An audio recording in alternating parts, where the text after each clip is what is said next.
خلاصہ یہ ہے کہ اس کلمے کو 10 مرتبہ پڑھنے سے 7 عظیم فضیلتیں حاصل ہوتی ہے۔ لا الہ الا اللہ وحدہ لا شریک لہ لہ الملک ولہ الحمد بیدہ الخیر یحیی ویمیت وہو علی کل شیء قدیر۔ ترجمہ: اللہ کے سوا کوئی معبود نہیں، وہ اکیلا ہے، اس کا کوئی شریک نہیں، اسی کے لیے بادشاہت ہے اور اس کے لیے تعریف ہے۔ اس کے ہاتھ میں ساری بھلائی ہے، وہی زندہ کرتا ہے اور وہی موت دیتا ہے اور وہ ہر چیز پر قادر ہے۔ فائدہ: جو شخص مغرب اور فجر کی نماز بعد رخ پھیرنے اور پاؤں موڑنے سے پہلے 10 مرتبہ یہ کلمات پڑھ لے، اس کے لیے ہر کلمہ کے بدلے میں 10 نیکیاں لکھی جاتی ہیں، 10 گناہ مٹا دیے جاتے ہیں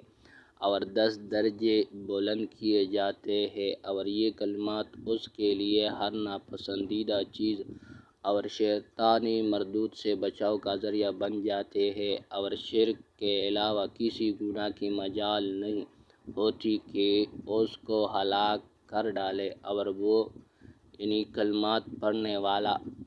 لوگوں میں عمل کے اعتبار سے سب سے افضل ہوتا ہے، سوائے اس شخص کے جو اس سے آگے بڑھ جائے، یعنی اس سے زیادہ یہ کلمات کہے۔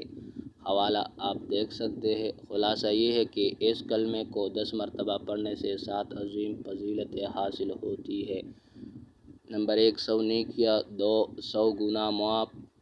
100 درجات بلند، ہر قسم کی آفت سے حفاظت، شیطان مردود سے حفاظت، سوائے شرک کے کوئی گناہ اس کو ہلاک نہ کر سکے گا، وہ اس دن سب سے افضل عمل کرنے والا ہوگا، سوائے اس شخص کے جو اس سے بھی زیادہ پڑھے۔